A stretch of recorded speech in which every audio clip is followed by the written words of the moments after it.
Iran একমাত্র জাতি গতকাল ইরানের সব মসজিদে লাল নিশান উড়িয়ে দিয়েছে। লাল নিশান।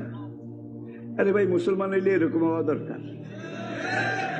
এবং ইরান ঘোষণা করেছে, ইরানের জাতীয় ন্যাশনাল গার্ডের প্রধান, এই লোকটা মুসলিম দুনিয়ার জন্য একটা নিয়ামত ছিল।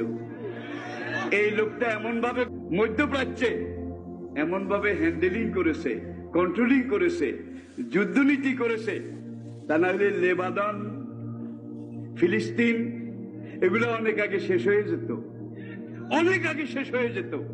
কিন্তু লোকটা এত রণকুশলী ছিল। আজকে ইয়ামন আমেরিকা দখল করার জন্য গেছিল, সৌদি আরব লগে লগে হ্যাঁ মিয়া ভাই যান, যান আপনি আমার মিয়া ভাই। দুবাইয়ে আপনি যান, আপনি আমার মিয়া ভাই। ইসরায়েলে আপনারা আমার বাবা দি গ্রেট। সুতরাং এদেরকে দখল করেন। ইরান এটা দখল করতে দেয় নাই। আজকে এত বছর গেছে, আমেরিকার দাঁতও ভেঙে গেছে, সৌদি আরব দুবাই এলাকাও দাঁত ভেঙে গেছে। ইরানের হাউসি বিদ্রোহী ইরানপন্থী মিলিশিয়ারা এমন ভাবে জাগা মতো কোপ দেয়, জাগা চিনেন, জাগা মতো কোপ।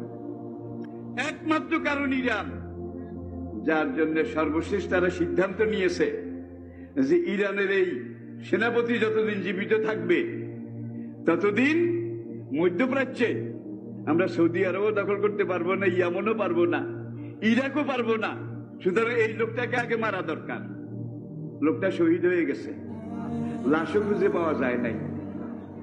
কিন্তু ইরান সব মসজিদে লাল পতাকা, মসজিদের গম্বুজে উঠিয়ে দিয়ে তারা বলছে আমরা সর্বাত্মক যুদ্ধ ঘোষণা করছি। আমেরিকা এবং বাতিলের বিরুদ্ধে সর্বাত্মক জিহাদ ঘোষণা করলাম।